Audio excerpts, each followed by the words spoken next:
जय हिंद साथियों। तो साथियों आज की क्लास में हम देखेंगे सीडीपी के बहुत ही महत्वपूर्ण वन लाइनर क्वेश्चंस। हमारी सीडीपी की वन लाइनर के क्वेश्चन की ये दूसरी क्लास है। पहली क्लास में हम 50 क्वेश्चन देख चुके हैं, तो आज के हम आगे के 50 क्वेश्चन देखेंगे आज की क्लास में। तो सभी साथी अंत तक हमारे साथ बने रहें और जिन साथियों को इनकी पीडीएफ चाहिए वो हमारा टेलीग्राम चैनल ज्वाइन कर लें, उसका लिंक आपको नीचे डिस्क्रिप्शन में मिल जाएगा। और जो भी साथी चैनल पर नए आए हैं वो सभी साथी चैनल को सब्सक्राइब जरूर कर लें और साथ में इस वीडियो को लाइक भी कर दें। तो साथियों शुरू करते हैं आज की क्लास और देखते हैं अपना पहला प्रश्न वन लाइनर का।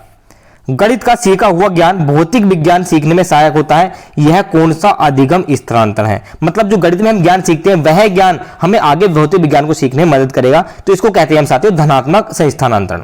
धनात्मक स्थानांतरण इसको कहा जाता है। चलिए अगला देखेंगे क्वेश्चन नंबर 52। शैक्षिक समस्याओं का सर्वोत्तम समाधान हो सकता है समूह परिचर्चा के द्वारा। समूह परिचर्चा के द्वारा शैक्षिक समस्याओं का सर्वोत्तम समाधान हो सकता है।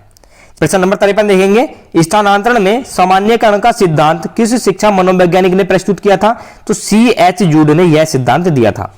मस्तिष्क द्वारा अपनी स्वयं की क्रियाओं का निरीक्षण किस विधि द्वारा किया जाता है। तो आत्मनिरीक्षण विधि के द्वारा मस्तिष्क अपनी द्वारा की हुई क्रियाओं का स्वयं निरीक्षण करता है। चलिए अगला प्रश्न देखेंगे प्रश्न नंबर 55। निर्देशन का क्या अर्थ है। तो छात्रों को अपनी समस्या सुलझाने हेतु सहायता देना निर्देशन है। मतलब उनकी समस्या खुद ना सुलझाए, छात्रों को अपने आप सुलझाने दे, सिर्फ उनका निर्देशन करें। आगे देखेंगे बच्चों में बौद्धिक विकास की 4 विशिष्ट अवस्थाओं की पहचान किसने की है। तो पियाजे के द्वारा बच्चे में बौद्धिक विकास की 4 विशिष्ट अवस्थाओं की पहचान की गई है। आगे पढ़ेंगे कि वो अवस्था कौन कौन सी है। प्रश्न नंबर 57 देखेंगे। विकास कभी न समाप्त होने वाली प्रक्रिया है, यह विचार किससे संबंधित है। तो यह विचार संबंधित है निरंतरता के सिद्धांत से। वेरी वेरी इंपोर्टेंट ये आपके लिए क्वेश्चन हो जाता है। आगे देखेंगे प्राथमिक स्तर पर एक शिक्षक में निम्न में से किस सबसे महत्वपूर्ण विशेषता मानना चाहिए। तो साथियों उस शिक्षक में होनी चाहिए धैर्य और दृढ़ता। धैर्य और दृढ़ता उस शिक्षक में होनी चाहिए। प्रश्न नंबर 59 देखेंगे। बाल्यावस्था में बालक भौतिक वस्तुओं के किस आवश्यक तत्व में परिवर्तन समझने लगते हैं। तो द्रव्यमान, संख्या और क्षेत्र में। प्रश्न नंबर 60 देखेंगे। दूसरे वर्ष के अंत तक शिशु का शब्द भंडार हो जाता है, तो 2 वर्ष के बालक में लगभग 100 शब्द वह अपने माइंड में संचित कर सकता है। प्रश्न नंबर 61 देखेंगे। 12 वर्ष तक के बालक के मस्तिष्क का भार कितना होता है। तो जब बालक लगभग 12 वर्ष का हो जाता है तो उसके मस्तिष्क का भार होता है 1260 ग्राम, जबकि एक स्वस्थ मनुष्य के मस्तिष्क का भार टोटल 1400 ग्राम होता है। चलिए अगला प्रश्न देखेंगे। मनुष्य के शरीर में कितनी हड्डियां होती हैं। तो 206 हड्डियां होती हैं मनुष्य के शरीर में, लेकिन जब बालक जन्म के समय होता है, मतलब छोटा होता है, तो उसमें 270 हड्डियां होती हैं। एवं बाल्यावस्था में बालक की हड्डियों की संख्या कितनी होती है, 350 होती है। बाद में ये छोटी छोटी हड्डियां मिलकर बड़ी हो जाती है और कुल मिलाकर हमारी हड्डियां कितनी हो जाती है, 206 हो जाती है। प्रश्न नंबर 63 देखेंगे। बालक के विकास की दिशा कैसी होती है। वेरी वेरी इंपोर्टेंट ये क्वेश्चन हो जाता है आप सभी के लिए। सिर से पैर की ओर, ध्यान रखिएगा, बालक के विकास की दिशा सिर से पैर की ओर होती है और इसे ही केंद्र से बाहर की ओर कहा जाता है, या फिर हम कह सकते हैं कि सामान्य से विशिष्ट की ओर। चलिए अगला प्रश्न देखेंगे। विश्लेषणात्मक मनोविज्ञान के जनक कौन है। इंपोर्टेंट क्वेश्चन है ये भी। सिगमंड फ्रायड विश्लेषणात्मक मनोविज्ञान के जनक माने जाते हैं। चलिए अगला प्रश्न देखेंगे प्रश्न नंबर 65।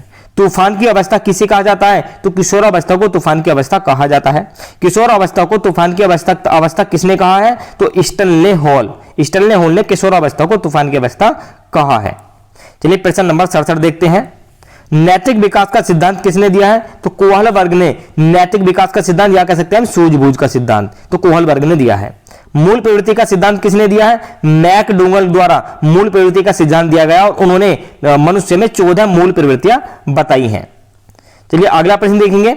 संवेग क्या है। तो मन की उत्तेजित दशा को ही संवेग कहते हैं, चाहे जैसे क्रोध हो, खुशी हो, ये मन की जो उत्तेजित दशा होती है इनको ही हम संवेग कहते हैं। प्रश्न नंबर 70 देखेंगे। व्यक्तित्व का स्वयं सिद्धांत किसने दिया है। तो कार्ल रोजर ने व्यक्तित्व का स्वयं सिद्धांत दिया है। वह स्तर जिसमें बच्चा किसी वस्तु एवं घटना के बारे में तार्किक रूप से सोचना शुरू करता है उसे कौन सी अवस्था कहा जाता है। तो उसको कहेंगे मूर्त क्रियात्मक अवस्था। जो पियाजे ने 4 अवस्था दी थी, जो अभी हमने पढ़ा था कि पियाजे ने संज्ञानात्मक विकास की 4 अवस्थाएं दी थी, उनमें से एक अवस्था है मूर्त अवस्था। चलिए अगला प्रश्न देखेंगे प्रश्न नंबर 72।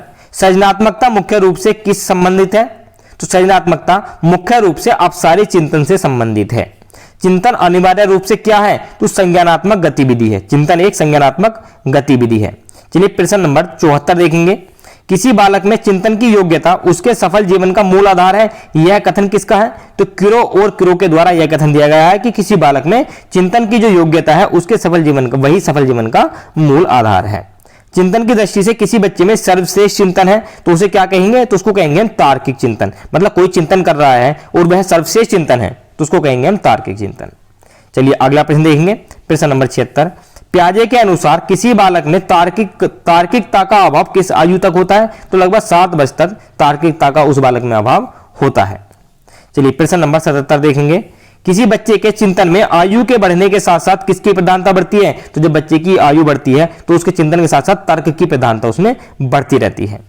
जन्म के बाद किसी बालक में चिंतन का विकास कब प्रारंभ होता है, तो 2 वर्ष की आयु के बाद उसमें चिंतन के विकास का प्रारंभ शुरू हो जाता है। चलिए अगला प्रश्न देखेंगे, प्रश्न नंबर 79। किसी छात्र का बौद्धिक विकास, शारीरिक विकास तथा संवेगात्मक विकास की उसकी विकास की प्रक्रिया का कौन सा कारक होता है, तो इसको कहते हैं हम आंतरिक कारक। माता पिता से संतानों को प्राप्त होने वाले गुणों को कहते हैं वंशानुक्रम। वेरी वेरी इंपोर्टेंट ये क्वेश्चन हो जाता है, जो माता पिता से संतानों को प्राप्त होते हैं गुण उनको हम वंशानुक्रम कहते हैं। चलिए प्रश्न नंबर 81 देखेंगे, अधिगम की प्रक्रिया पूर्ण कब होती है, तो जब व्यवहार में स्थायी परिवर्तन हो जाए, मतलब व्यवहार पूर्णतः बदल जाए और स्थायी परिवर्तन हो जाए तो तब कहेंगे कि अधिगम की प्रक्रिया पूर्ण हो गई है। प्रश्न नंबर 82 देखेंगे, मनोविज्ञान का जनक किसे कहा जाता है, सिगमंड फ्रायड को ही मनोविज्ञान का जनक कहा जाता है। वेरी वेरी इंपोर्टेंट ये क्वेश्चन हो जाता है, रट लें इन क्वेश्चनों को। चलिए अगला प्रश्न देखेंगे, प्रश्न नंबर 83। अंधों की लिपि के जनक किसे कहा जाता है, तो अंधों की लिपि के जनक माना जाता है लुई ब्रेल को। चलिए अगला प्रश्न देखेंगे, प्रश्न नंबर 84। शर्म तथा गर्व जैसी भावना का विकास किस अवस्था में होता है, तो बाल्यावस्था में शर्म तथा गर्व जैसी अवस्था का विकास हो जाता है। मैकडूगल के अनुसार मूल प्रवृत्ति जिज्ञासा का संबंध कौन से संवेग से है, तो आश्चर्य। जिज्ञासा का संबंध है आश्चर्य से।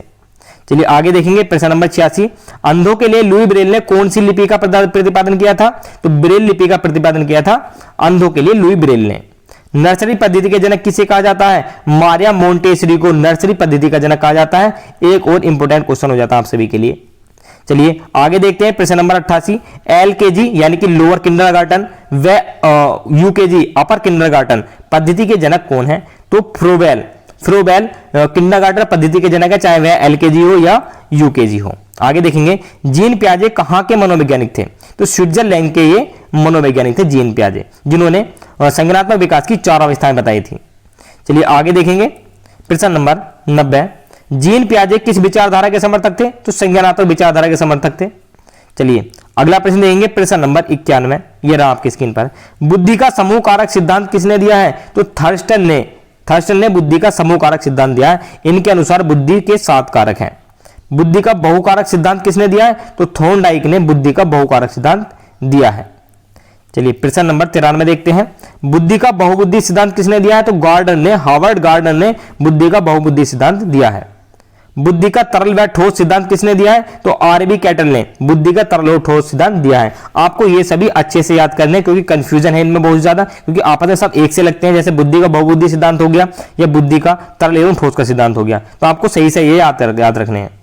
प्रश्न नंबर 95 देखेंगे, बुद्धि का प्रतिदर्श नमूना या सैंपल सिद्धांत किसने दिया है, तो थॉमसन ने बुद्धि का प्रतिदर्श या नमूना सिद्धांत दिया है। सीमा हर पाठ को बहुत जल्दी सीख लेती है, जबकि लीना उसे सीखने में ज्यादा समय लेती है। तो यह विकास के किस सिद्धांत को दर्शाता है, तो यह व्यक्तिक सिद्धांत को दर्शाता है कि किसी की जो IQ है, या हम कह सकते हैं कि सीखने की जो प्रबलता है वह ज्यादा होती है, किसी में कम होती है। तो यह व्यक्तिक सिद्धांत है। चलिए प्रश्न नंबर 97 देखते हैं आज की क्लास का। निम्नलिखित में से किसके आंतरिक सभी वातावरणीय कारक विकास को आकार देते हैं, तो शारीरिक गठन के अतिरिक्त सभी वातावरणीय कारक विकास को आकार देते हैं। पियाजे के अनुसार संज्ञानात्मक विकास के किस चरण पर बच्चा वस्तु स्थायित्व को प्रदर्शित करता है, तो जीन पियाजे ने 4 चरण दिए थे। उन चरणों में पूर्व संज्ञानात्मक चरण के हिसाब से बच्चा वस्तु स्थायित्व को प्राप्त कर लेता है। चलिए अगला प्रश्न देखेंगे, प्रश्न नंबर 99। वह विचारात्मक प्रक्रिया जिसमें नूतन या नया, वास्तविक तथा उपयोगी अवधारणाओं का प्रस्तुतिकरण निहित हो, उसको क्या कहेंगे, रचनात्मकता उसको कहा जाता है। चलिए लास्ट प्रश्न देखते हैं आज की क्लास का। माता पिता से वंशजों में स्थानांतरित होने वाले लक्षणों को क्या कहा जाता है, तो आनुवांशिकता। माता पिता से वंशजों में जो गुण होते हैं, जो लक्षण होते हैं वो स्थानांतरित होते हैं, उसको कहते हैं हम आनुवांशिकता। तो साथियों ये थी हमारी आज दूसरी क्लास CDP के 1 लाइनर की। तो जो भी साथी अंत तक बने रहे उनका बहुत बहुत धन्यवाद, और जिन साथियों ने अभी तक हमारे चैनल को सब्सक्राइब नहीं किया है वो सभी साथी चैनल को सब्सक्राइब जरूर कर लें, और साथ में इसी वीडियो को लाइक भी कर दें। तो हम मिलते हैं आपसे अगली क्लास में। जय हिंद।